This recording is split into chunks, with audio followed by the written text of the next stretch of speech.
don't know, what'd you say? 5? Yeah, probably 5 pounds. I'm not throwing back. I might get in trouble. I hope I don't get in trouble. But I think I'm gonna put them back. What do you think? Alright guys, it's really windy here today, but I'm one lucky duck because I'm on a private pond just outside of Denton, Texas in a town called Krum. We're in Krum, Texas, and my gosh, the luck of my life sometimes it makes me want to keep on going. Take a look at this pond. I've been tasked with one thing, and that is to unload a bunch of smaller bass out of this pond, and with luck I can save these guys, take them to a different pond and release them there for another friend of mine who's got a pond. Woo, I want to take a look at this. The grass is all blown down from the winds we've had here, but I gotta watch for snakes and walk and talk to you guys. You know, that's Texas for you. Watch for snakes, walk and talk. We can do 2 things at once. Let's take a look at this pond.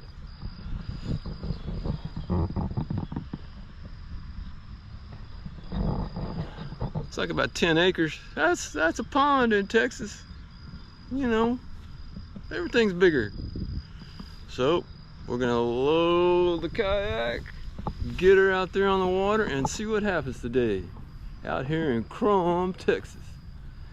Alright guys, so today we're gonna go with the 5-weight Sawgrass because that's all we're gonna need, I hope. And if it's any bigger fish than that, we're leaving it. So we're only taking small fish here today in Krum, Texas. Assuming we can catch some, I might be getting ahead of myself, but let's see what happens. So a guy comes up to me the other day, he says, "But sir, what is your strategy, sir? For these small ponds, what is your strategy?" And I said to him, "Well, catch fish, number 1, and number 2 is we start from the inside fishing to the outside, and we look, in this case, clearing out some bass, we're looking for structure. That is the strategy, and we're going to start with small and get bigger." "Thank you, sir," he said, and off I went. Well, boys and girls, looks like this pond has a problem. I am seeing a green algae bloom, which is not surprising because of the temperature and because of all the influx of rain. I think we've got an algae bloom in this pond.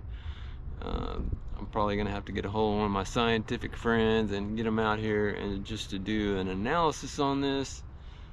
It's looking pretty bad, but we're gonna keep fishing it because you never know, and I might be wrong. Finally found these guys. They're at the wind-blown edge on the end where the wind is blowing. Ooh. Whoa! I've been told to take the small ones, not the big ones. I'm so happy to have found these guys finally. Woo. Guys, it's pretty spirited. Yeah, come on, baby. These fish probably never been caught before.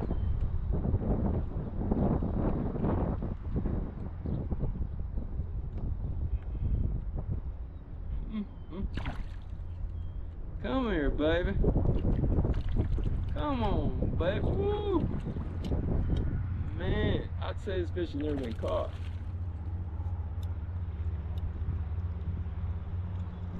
I hope he shakes himself off.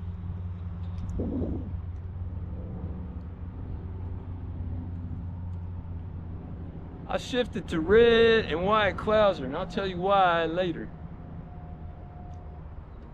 Not bad. Not bad at all. Don't tell anybody. Alright people, let me tell you what just happened. I caught a bass, and he dragged me into the grass, and a bass in the grass is hard to get out with a fly rod, as you can see. Well, while that guy got off,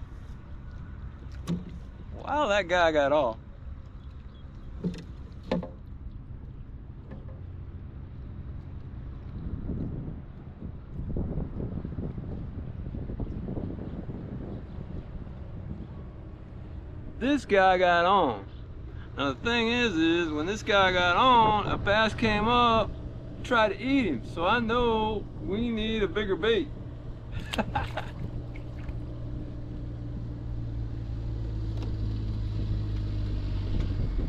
I finally found him. Huh? I finally found him. Good. What'd you get? Well, I caught a pretty big one.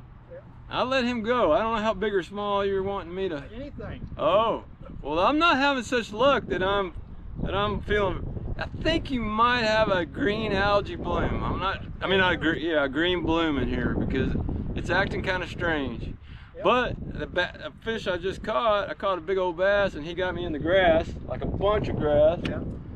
I came over here to pull it out, and a little bitty sunfish was on there, and a bass came up and tried to eat him. Yeah. It was crazy. My son comes out and fishes quite a bit. Part of my bridge. I'll tell you what. The wind came in and they demolished the trees. They had a ramp that went across that island. Yeah. And it tore it all to pieces. Wow. And turned it upside down. I think it might have sucked the fish out too. I'm just saying. I'm not having the luck I thought I would have. So I'm surprised. You come back and try anytime. The sun comes out here. I don't know how he does it. He catches a bunch, but never cleans them. He always comes back. And so it's getting populated. Yeah. He's got some big ones. Yeah. Well, I found my spot. Now all I gotta do is regroup and try to get back on this, and I want to go get a bigger fly. I was like, don't need a bigger boat, I need a bigger fly. Was it right out here? Just right in here. Yeah, see, that's where the deepest is. That's what I thought. Probably about 20 to 30 feet right in. That's what I started thinking about where the dam, this is the dam, and that'd be the spot. And the wind's blowing everything down this way too, so. Used to, the best catfish was on that bank, that was just straight north of here. Yeah. Between the island and that bank. Uh-huh. You could catch channel crab just about like that. Oh man. Yum yum. Bait. Yeah. Well, it's a beautiful place you got here. Yeah, that's some fish there.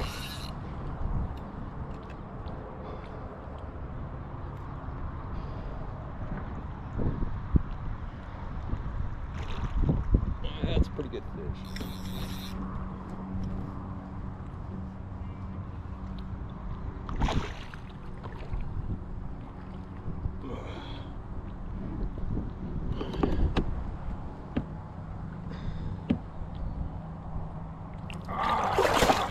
Woo!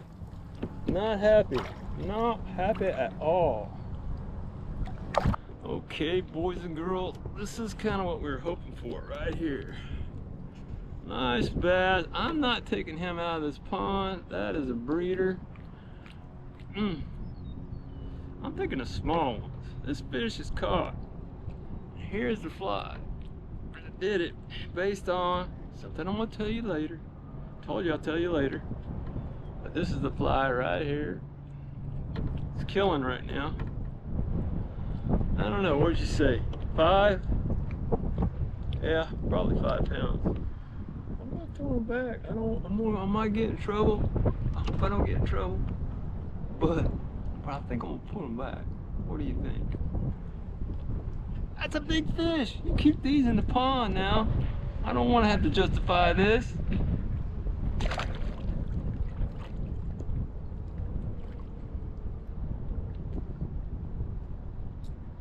Thanks for watching.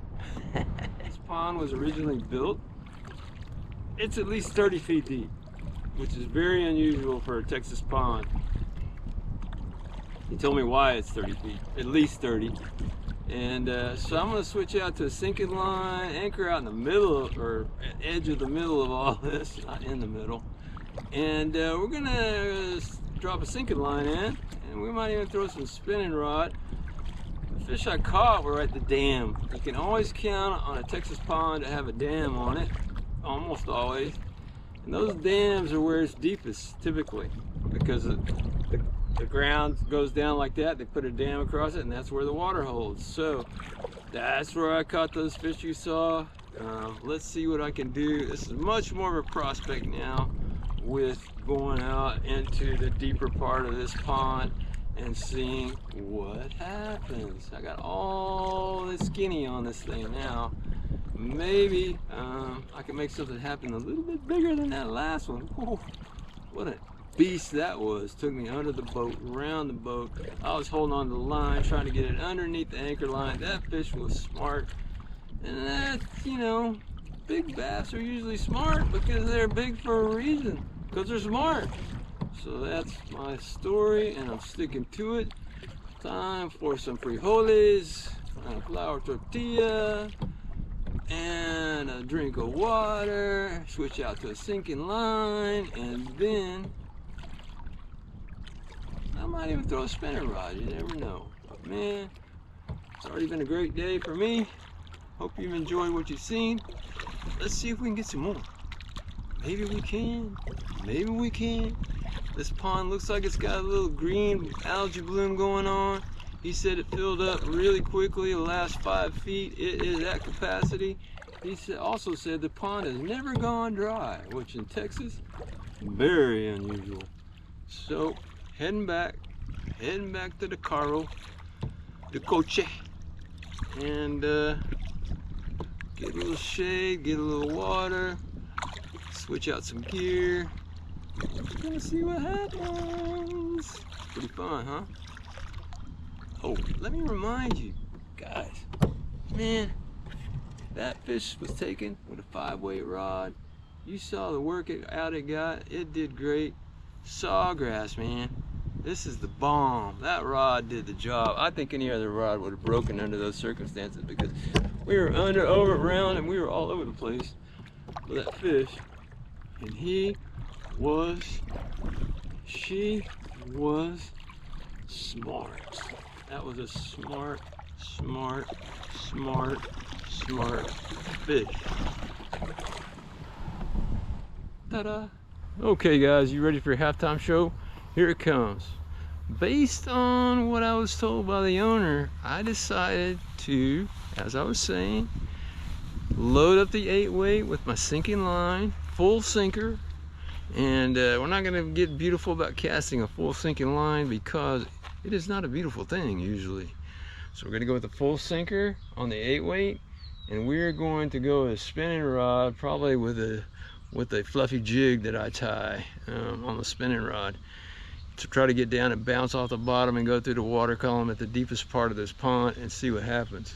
I would not be surprised, with a little luck, if we don't catch some more fish, and maybe a whopper. We'll have to see. But halftime show starts now, and there's only 2 halves.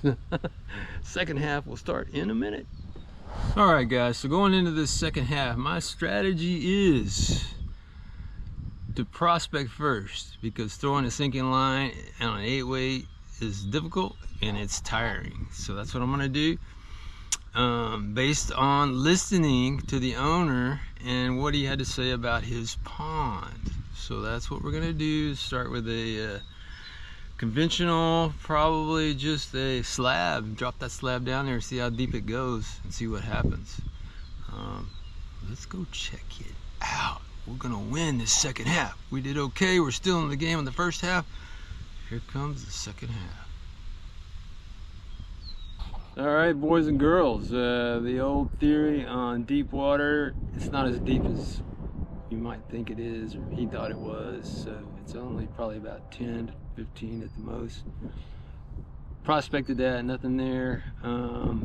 You know, we're in the midday doldrums right now.